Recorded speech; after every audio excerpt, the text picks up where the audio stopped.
Russia Ukraine இந்த ஒரு போர் ஆரம்பிச்சதுக்கு அப்புறமா ஏகப்பட்ட ஸ்ட்ராட்டஜிக்கல் வெப்பன்ஸை ரஷ்யா உலகத்துக்கு காமிச்சிட்டு இருக்காங்க. இந்த வகையில் இந்த லிஸ்ட்ல இப்போ புதுசாக சேர்ந்திருக்கக்கூடியது உலகத்தோட ஒரே ஒரு நியூக்ளியர் பவர்டு க்ரூஸ் மிசைலா ரஷ்யாவால் அனௌன்ஸ் பண்ணப்பட்டிருக்கக்கூடிய ப்ரோவஸ்னிக் க்ரூஸ் மிசைல். இது ஒரு அணு ஆற்றலால் இயங்கக்கூடிய ஒரு ஏவுகணை. ஏற்கனவே இந்த க்ரூஸ் மிசைலை பற்றி ஒரு டாபிக் நம்ம பேசுகிறோம், இல்லை இதை பற்றின ஒரு டிஸ்கஷன் இல்லை டாபிக் உள்ள நம்ம வரனாலே இதுக்கு பின்னாடி இருக்கக்கூடிய முதல் கேள்வியே ஒரு நியூக்ளியர் ரியாக்டர்ன்றதை மினியேச்சர் வெர்ஷன் பண்ணுறது ரொம்ப ஒரு பெரிய டஃப்பான டாஸ்க். அதையும் ஒரு க்ரூஸ் மிசைலில் செட் ஆகிற மாதிரி அதை நம்ம ஒரு சின்ன ரியாக்டராக மாற்றி அதை ஒரு க்ரூஸ் மிசைலில் ஃபிக்ஸ் பண்ணி அந்த ஏவுகணை நாள் கணக்கில் மணி கணக்கில் வானத்தில் பறந்துட்டு இருக்குன்னா அது அதை விட ஒரு பெரிய டாஸ்க். ஸோ இது பாசிபிளாக இல்லையான்ற ஒரு சந்தேகம் நமக்கு எழுந்துட்டு இருக்கும். ஆனால் இப்போ ரஷ்யா என்ன அனௌன்ஸ் பண்ணியிருக்காங்கன்னா, இந்த மிசைல் உண்மை, இதை நாங்கள் சோதனை பண்ணிட்டோம், 14,000 கிலோமீட்டரை 8 மணி நேரத்துக்கும் அதிகமாக இந்த ஒரு ஏவுகணை சுற்றி வந்திருக்குன்ற ஒரு விஷயத்தை இப்போ வெளியில் சொல்லியிருக்காங்க. ஸோ இதை நம்பவும் முடியல, நம்பவும் இருக்க முடியல. ஏன்னா இதுக்கு பின்னாடி இருக்கக்கூடிய மெயினான ஒரு விஷயம் என்னன்னா, இப்படி ஒரு நியூக்ளியர் பவர்டு க்ரூஸ் மிசைல் வானத்தில் பறக்குதுன்னா ஈஸியாக லோ எர்த் ஆர்பிட்ல பறக்கக்கூடிய சேட்டலைட்ஸ்னால அதை மேப் பண்ண முடியும். ஏன்னா அதோட ஹீட் எனர்ஜின்றது அந்த அளவுக்கு ப்ரொடியூஸ் ஆகும். ஸோ இது எப்படி எதிரிகளோட கண்கள்ல இருந்து தப்பிச்சுது? ரஷ்யா இப்படி ஒன்று பண்ணியிருக்காங்கன்னா அமெரிக்கா சார்ந்த ஊடகங்களில் இது சம்மந்தப்பட்ட செய்தி இருந்திருக்கணும். ஆனால் எல்லா ஊடகங்களும் ரஷ்யா பண்ண சோதனையை பற்றி செய்தி வெளியிட்டாங்களே தவிர அது உண்மையா போய்னு ஒருத்தங்களால கூட செய்தி வெளியிட முடியல.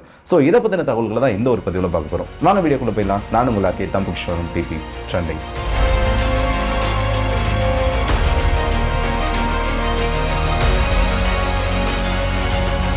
இந்த டீடைல்ஸை பற்றி பார்க்கறதுக்கு முன்னாடி முதல்ல அந்த மிசைல் என்னன்னு பார்த்துருவோம். அந்த மிசைலை பற்றி ரஷ்யா என்னென்ன சொல்லியிருக்காங்க, அது சம்மந்தப்பட்ட டீடைல்ஸ்ன்றதை பார்த்துருவோம். 2018 பிரசிடென்ஷியல் உரையில் ரஷ்யாவோட அதிபர் விளாடிமிர் புதின் அவர்கள் இந்த 6 சூப்பர் வெப்பன்ஸ் அவரால் அறிவிக்கப்பட்ட அந்த 6 சூப்பர் வெப்பன்ஸ் என்னென்னு பார்த்தோன்னா, ரஷ்யாவோட அவங்கார்ட் ஹைப்பர்சானிக் கிளைட் வெஹிக்கிள், ரஷ்யாவோட 9M730 Burevestnik nuclear powered cruise missile, ரஷ்யாவோட Zircon antiship hypersonic cruise missile, ரஷ்யாவோட Kinzhal hypersonic missile, Poseidon Unmanned Underwater Vehicle, RS-28 Sarmat Liquid Fuel Powered ICBM. இதில் பொசைடன்னு சொல்லக்கூடியது ஆல்மோஸ்ட் இந்த லிஸ்ட்டில் இருக்கிற எல்லாமே ஆப்ரேஷனலாக வந்துருச்சு. இந்த ப்ரோவஸ்னிக்னு சொல்லக்கூடியது தவிர மற்ற எல்லாமே சீரியல் ப்ரொடக்ஷனுக்குள்ளேயும் போயிடுச்சு. இப்போ ரஷ்யாவோட ஸ்ட்ராட்டஜிக் ஃபோர்ஸ் கமாண்டுக்கு கீழே இந்த அத்தனை ஆயுதங்களும் அவங்களோட படைகளில் சேர்க்கப்பட்டுருச்சு. ஸோ இந்த லிஸ்ட்டில் லாஸ்ட்டாக மிஞ்சிருக்கக்கூடிய ஒரே ஒரு ஆயுதம் என்னன்னு பார்த்தோன்னா இந்த 9M730 ப்ரோவஸ்னிக் க்ரூஸ் மிசைல் தான். இந்த நியூக்ளியர் பவர்டு க்ரூஸ் மிசைலுக்கான ப்ராஜெக்ட் 2016 தொடங்கப்பட்டு 2018 பப்ளிக்காக அனௌன்ஸ் பண்ணப்பட்டு 2019 அது ஒரு டெஸ்டிங் ஃபேஸ் ஆனது போயிருக்கு. ஸோ 2018 அனௌன்ஸ் பண்ணி 2019 அதை டெஸ்ட் பண்ண ஆரம்பிக்கிறாங்கன்னா இதில் ரஷ்யா ரொம்ப நாளாக ஈடுபட்டு இருக்காங்கன்றது தான் அர்த்தம். ஆனால் இதுக்கு முன்னாடி இந்த ரஷ்யா இந்த ஏவுகணை எப்பெல்லாம் சோதனை பண்ணியிருக்காங்களோ அதெல்லாம் உங்களுக்கு கம்ப்ளீட்டான சக்ஸஸ்ன்றது கிடைக்கல. வெளிநாடுகளோட செய்தி ஊடகங்களோட செய்தி எடுத்து பார்த்தோன்னா 16 முறை சோதனை பண்ணதா சொல்லியிருக்காங்க. ஆனால் ரஷ்யா அஃபிஷியலா இதை லான்ச் பண்ண டேட்ஸ் இல்லை அது சம்பந்தப்பட்ட பிரஸ் ரிலீஸ் கொடுத்திருக்க டேட்ஸ் பார்த்தோன்னா வெறும் 5 இன்சிடென்ட் தான் இதோட மேட்ச் ஆகுது. ஸோ ஏறத்தாழ ஒரு 5 முறை இந்த ஏவுகணையை சோதனை பண்ணி பார்த்துருக்காங்க. இதில் ஒரு பெரிய டிசாஸ்டர் நடந்துச்சு. 2019 இந்த ராக்கெட் வந்து கீழே விழுந்து அதை ரெக்கவர் பண்ண ட்ரை பண்றப்போ அதோட நியூக்ளியர் ரியாக்டர் வெடிச்சு ரேடியேஷனால 5 நபர்கள் வரைக்கும் இறந்தாங்க. இதை 3 நாள் கழிச்சு தான் கிரெம்ளினே சொன்னாங்க.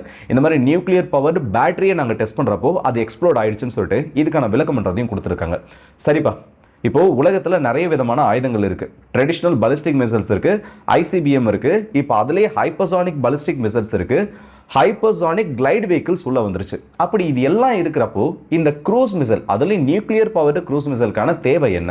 முதல்ல ஒரு ஆயுதம் உருவாகுதுன்னா அது சுப்பீரியரா இருக்கணும். அப்படி சுப்பீரியரா இருக்குன்னா இருக்கக்கூடிய அத்தனை பேரியரும் அது உடைக்கணும். அப்படி இந்த ஆயுதம் எந்த பேரியரை உடைச்சிருக்கு, என்ன விதமான ரெட்லைன்ஸை கிராஸ் பண்ணியிருக்குன்னு பார்த்தோன்னா, சிம்பிளா சொல்றேன், ஒரு பாலிஸ்டிக் மிசைல் டெட்லியானது. ஆனால் அந்த பாலிஸ்டிக் மிசைல் எங்கேருந்து வருது, எப்படி வருது, எந்த டைரக்ஷனில் வருது, எத்தனை வருதுன்றதை இப்போதைக்கு சேட்டலைட் டேட்டா வச்சு துல்லியமாக எடுக்க முடியும். ஈரான் இஸ்ரேல் மேலே நடத்தின ஸ்ட்ரைக்கை அமெரிக்கா ரொம்ப துல்லியமாக கிடைச்சாங்க.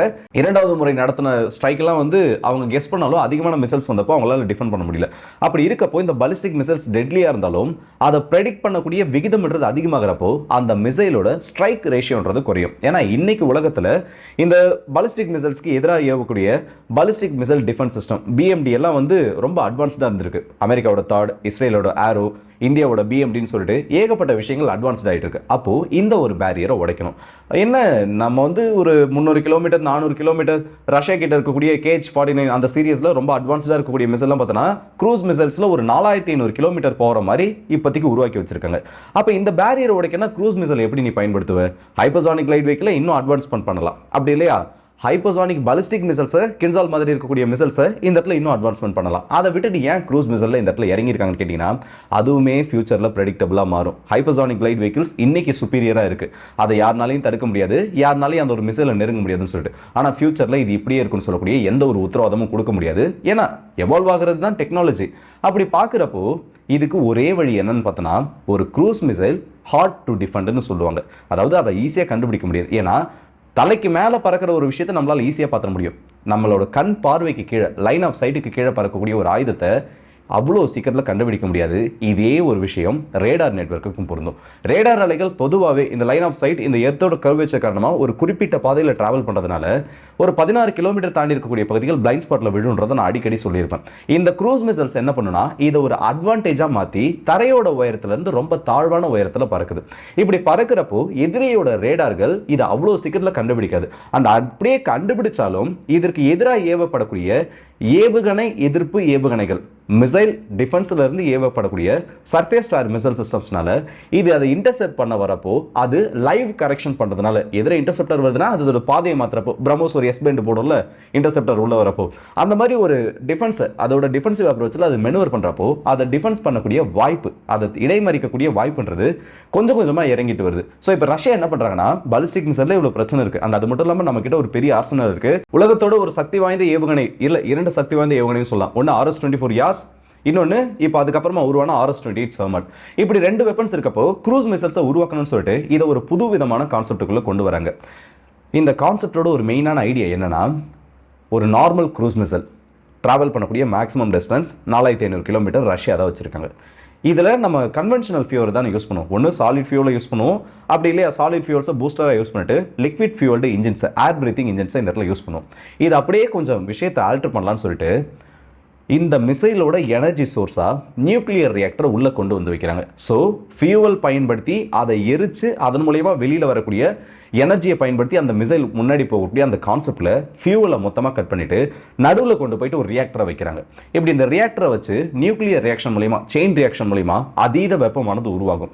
இப்படி உருவாகக்கூடிய வெப்பத்தை அந்த காற்று அலைகளை உள்ள கம்ப்ரஸ் பண்ணி அனுப்புகிறப்போ அந்த காற்றை ஹீட் பண்ணி, அதே தான் ஜெட் இன்ஜினில் என்ன நடக்குமோ அதே தான், அதில் நெருப்பு கூட காற்றை கலந்து அதை ஃபயர் பண்ணி அந்த காற்றை சூடு பண்ணி வெளியில் அனுப்புவாங்க. அதோட எக்ஸாஸ்ட் வழியாக ப்ரெஷர் கொடுத்து புஷ் பண்ணுறப்போ இந்த மிசைல் முன்னோக்கி தள்ளப்படும். இப்போ அதே கான்செப்டில் ஃபியூவலுக்கு பதிலாக நியூக்ளியர் ரியாக்டர், அதன் மூலயமா ஏற்படக்கூடிய ஹீட் எனர்ஜின்னு சொல்லிட்டு அதை பயன்படுத்துறதுனால இந்த காற்றானது சூடாக்கப்பட்டு இதன் மூலயமா இந்த மிசைல் முன்னாடி போகுது. இதுதான் இதோட சிம்பிளான கான்செப்ட். இப்போ அந்த மிசைல் என்ன, அது ஏன் உருவாச்சு, அதோட ஒர்க்கிங் எந்த மாதிரி இருக்குன்றது உங்களுக்கு புரியும். ஆனால் இது ப்ராக்டிக்கலி பாசிபிளா, இதை உருவாக்க முடியுமான்னு கேட்டிங்கன்னா இதுக்கு ரெண்டு பதில் இருக்குது. ஒன்று, ஃபிசிக்கலி இந்த மிசைல் உருவாக்க முடியும். ரஷ்யாவும் அதை கிளைம் பண்ணியிருக்காங்க, டெஸ்ட் பண்ணிட்டோன்னு சொல்லிட்டாங்க. முதல்ல அதுக்கான பாசிபிலிட்டிஸ் என்ன? ரஷ்யா ஏற்கனவே பார்த்தோன்னா பொசைடான்னு சொல்லிட்டு ஒரு அண்டர் வாட்டர் வெஹிக்கிளை கிரியேட் பண்ணியிருக்காங்க. இதுவும் நியூக்ளியர் பவர்டு டார்பிடோவை தான் அவங்க சொல்லியிருக்காங்க. இது என்னன்னா, ஒரு 2 மெகாடன் அளவுக்கு ஈல்டை கொடுக்கக்கூடிய நியூக்ளியர் வார்ஹெட்டோட இது கடலில் பயணிச்சுட்டே இருக்கும். அதுக்கான கமாண்ட் கொடுக்குறோம். ஏன்னா இதுக்கான ப்ரொபல்ஷன் சிஸ்டமை இதே மாதிரி அந்த டர்பைன்ஸை உள்ள சுத்த வச்சு அதோட ரோட்டர்ஸை சுத்த வைக்கிறதுக்காக உள்ள ஒரு நியூக்ளியர் ரியாக்டரை பயன்படுத்தியிருக்காங்க. இப்போ இந்த நியூக்ளியர் ரியாக்டர்லேருந்து வர முடிய எனர்ஜின் மூலயமா அது அன்லிமிட்டெட் ரேஞ்சோட எந்த கடலில் இருக்குது, எந்த நாட்டுக்கு பக்கத்தில் இருக்குது, என்ன ஸ்டேட்டஸில் இருக்குன்றது எதிரிக்கு தெரியாது. ஆனால் வெடிக்கணும்னு ஒரு கமெண்ட் வந்துருச்சுன்னா கரெக்டாக அதோட பின் பாயிண்ட் அக்யூரஸியோட எந்த ஒரு நாட்டுக்கு கிட்ட வெடிக்கணுமோ அந்த நாட்டோட கடல் பரப்புலேருந்து சில கிலோமீட்டர்கள் தள்ளி வெடிச்சிடும். இப்படி வெடிக்கிறப்போ 100லேருந்து 200 மீட்டர் வரைக்கும் பெரிய பெரிய சுனாமி அலைகள் உருவாகி கம்ப்ளீட்டாக ரேடியேஷன் சுனாமின்றது ஒட்டுமொத்த நாட்டோட கடற்கரையும் நாசம் பண்ணிடும். நாட்டோட கடற்கரைகள் பாதிக்கப்பட்டுச்சுனாலே அந்த நாட்டோட பொருளாதாரம்ன்றது பாதாளத்தை நோக்கி போயிடும். அந்த நாடு ஆல்மோஸ்ட் கொஞ்சம் கொஞ்சமாக அழிய வேண்டியது தான். இப்போ இதே ஒரு கான்செப்டை இந்த க்ரூஸ் மிசைலில் வைக்கிறதுக்கான வாய்ப்பு இருக்குது. அதை ப்ராக்டிகலி பண்ண முடியும். என்ன அதுக்கான டெக்னிக்கல் அட்வான்ஸ்மெண்ட்ன்ற தேவை. இப்போ நார்மலாக ஒரு நியூக்ளியர் ரியாக்டர் இருக்குன்னு வைங்க, அது சைஸில் பெருசாக இருக்கப்போ ஹாட் வாட்டரை பயன்படுத்தி, இந்த கடின நீரை பயன்படுத்தி அதை குளிர்விக்க முடியும். ஆனால் நியூக்ளியர் ரியாக்டர் சைஸில் குறைய குறைய லிக்விட் மெட்டல் கூலண்ட்னு ஒன்று சொல்லுவாங்க. அந்த கூலண்ட்டில் மெட்டல் பார்ட்டிகல்ஸ் இருக்கும், சோடியம், கேலியம், நைட்ரேட் மாதிரி சில பார்ட்டிகல்ஸ் நடந்திருக்கும். இது என்ன பண்ணுன்னா ரொம்ப ஃபாஸ்ட்டாக அதிலேருந்து ப்ரொடியூஸ் ஆகக்கூடிய ஹீட்டை கடத்திக்கிட்டே இருக்கும். இப்படி மாத்துறப்போ அது ஒரு கூலண்ட் சிஸ்டமாக ஆக்டிவேட் ஆகி இந்த நியூக்ளியர் ரியாக்டரை கண்ட்ரோலில் வச்சிருக்கும். ஸோ ப்ராக்டிக்கலி இது பாசிபிள். அப்போ ரஷ்யா இந்த ஏவுகணையை உருவாக்கிறதுக்கு வாய்ப்பு இருக்கான்னு கேட்டிங்கன்னா, ஒரு பக்கத்தை தானே பார்த்துருக்கீங்க, இன்னொரு பக்கத்தையும் பார்த்து முடிச்சிடும். ஏன்னா இந்த மிசைலை பற்றி நம்ம ஓகோன்னு அவ்வளோ விஷயம் சொல்கிறதுக்கு இருந்தாலும் இது எந்த அளவுக்கு ரியாலிட்டியில் பாசிபிள் அதை பார்க்க வேண்டிய கடமையும் நமக்கு இருக்குது. ஸோ இது ப்ராக்டிக்கலி பாசிபிள்ன்றதை பார்த்துட்டோம். ஆனால் இதை க்ரூஸ் மிசைலில் கொண்டு வரக்கூடிய தொழில்நுட்பம் ரஷ்யா கிட்ட இருக்கான்னு கேட்டிங்கன்னா, அதுக்கு காலம் தான் பதில் சொல்லணும். இல்லை வெஸ்டர்ன் மீடியாஸ் யாராச்சும் இதை அனலைஸ் பண்ணிட்டு அது சம்மந்தப்பட்ட டீட்டெயில்ஸை வெளியில் விட்டால் தான் தெரியும். பொசைடன்னு சொல்லக்கூடியது ஒரு மிகப்பெரிய அண்டர் வாட்டர் வெஹிக்கிள். அதாவது சப்மரைனோட சைஸில் 4ல் 1 இருக்கும். நினச்சி பாருங்க, சப்மரைனே பெருசு, மீட்டர் கணக்கில் இருக்கும், 100 மீட்டர்லாம் கூட இருக்குது சப்மரைன். அப்படி இருக்கக்கூடிய சப்மரைன் அதோட சைஸில் 4ல் 1னா அது ஒரு மிகப்பெரிய ஜைஜான்டிக் ஸ்ட்ரக்சர். ட்ரெடிஷ்னல் ஐசிபிஎம்மோட சர்மட் ஐசிபிஎம்மோட சைஸில் பெருசு அந்த பொசைடன் சொல்லக்கூடிய டார்பிடோ. இதை வந்து டோ பண்ணிட்டும் போவாங்க, இல்லை அதுலேயே அதை அட்டானமஸாக லான்ச் பண்ணிட்டு கூட அனுப்பலாம். ஸோ அதில் ஒரு நியூக்ளியர் ரியாக்டர் செட் பண்ணுறது பெரிய ஒரு டாபிக் கிடையாது. ஏன்னா இதே மாதிரி ஃப்ரிகேட்ஸில் ரஷ்யா நியூக்ளியர் எனர்ஜி யூஸ் பண்ணியிருக்காங்க, நியூக்ளியர் பவர் ஃப்ரிகேட்ஸ் ஆனது இருக்கு. ஆனால் க்ரூஸ் மிசைல்ன்றது வெறும் சில மீட்டர்கள் மட்டும்தான். ஏன்னா இந்த ரூம் ஒரு 10க்கு 10 ரூம் இருக்கா, இல்லை ஒரு 10க்கு 20 ரூம் இருக்கா, அந்த ரூமோட சைஸுக்கு ஒரு 4லேருந்து 5 அடி, 1லேருந்து ஒரு 1.5 மீட்டர், மேக்ஸிமம் ஒரு 2 மீட்டர் அகலத்துக்கு இருக்கக்கூடிய ஒரு அமைப்பு. இதுல நீங்க ஒரு நியூக்ளியர் ரியாக்டர் செட் பண்றீங்கன்னா அதோட வார்ஹெட்டை கம்ப்ளீட்டாக ரெடியூஸ் பண்ண தேவையானது வரும்.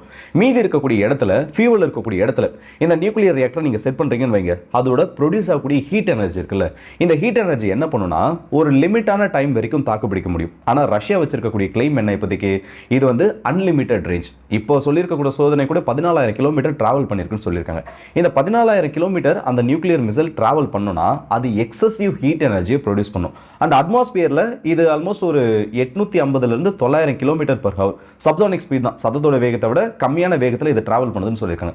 இப்படி டிராவல் பண்ணுறப்போ இந்த ரப்சர்னஸ்னு சொல்லுவாங்க, உள்ள வந்து அந்த நியூக்ளியர் ரியாக்டர் இந்த அளவுக்கு மிசைல் டிராவல் பண்ணுறப்போ அதோட ஷாக்ஸை அப்சர்வ் பண்ணணும். இதோட அவுட்டர் கோட்டிங்கிறது கொரோட் ஆகும், அதை கொஞ்சம் கொஞ்சமாக அரிச்சு எடுக்கிறப்போ அதோட எக்ஸசிவ் ஹீட்ன்றது வெளியில் வரும். ஓவர் ஹீட் ஆயிடுச்சுன்னா என்ன பண்ணுன்னா ரியாக்டர் மெல்டவுன் ஆகிடும். நம்ம நார்மல் ரியாக்டர்ஸில் இதை கண்ட்ரோல் பண்ணுறதே பெரிய விஷயம். அப்படி இருக்கப்போ இந்த ரியாக்டர் மெல்டவுன்ன்றதை அவங்க கம்ப்ளீட்டாக அந்த இடத்துல கண்ட்ரோல் பண்ணி ஆகணும். அப்படி இல்லைனா மிசைல் நடுவானத்தில் வெடிச்சு தரும், அது ஒரு பெரிய நியூக்ளியர் ஃபாலோட்டை கிரியேட் பண்ணிடும். எந்த நாட்டு மேலே வேணால் வெடிக்கலாம். அப்படி வெடிச்சதுன்னா கீழே இருக்கக்கூடிய ஒரு குறிப்பிட்ட ஏரியாவுக்கு நியூக்ளியர் ஃபாலோட் ஏரியாவை அனௌன்ஸ் பண்ணி ஆகணும். அது ஒரு மிகப்பெரிய பாதிப்புன்றதை அங்கே இருக்கக்கூடிய மக்களுக்கு கிரியேட் பண்ணும்.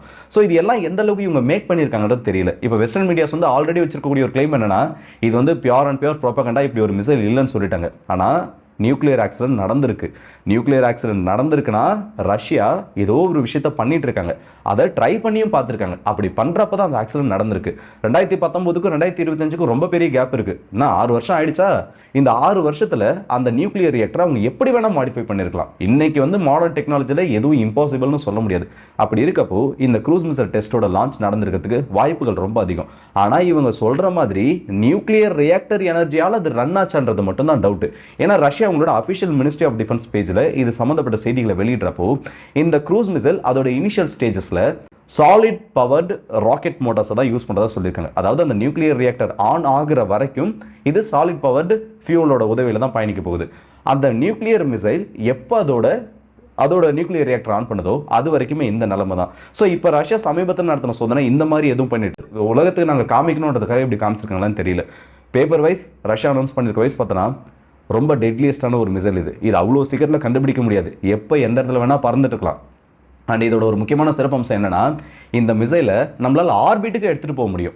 நீங்கள் வந்து 50 மீட்டர் உயரத்தில் பறக்கணும் உடனே இந்த மிசைல் ரொம்ப லோ ஆல்டிடியூடில் தான் பறக்கும், விசிபிளி பார்த்துருவாங்க கண்டுபிடிச்சிருவாங்கன்னு நினைக்காதீங்க. இந்த மிசைலோட மெயினான ஒரு மோட்டோவே இது உருவானதுக்கு காரணமே லோ எர்த் ஆர்பிட்டில் சுற்றிட்டு வரணும். இந்த சேட்டலைட்லாம் சுற்றி வரும் பாருங்க, ஆன்டி சேட்டலைட் வெப்பன்ஸுக்கு ஏஎஸ்ஆர் கில்லர் கூட நமக்கு கிரியேட் பண்ணி வச்சிருக்கோம் சில நாடுகள், இந்தியாவும் இருக்காங்க.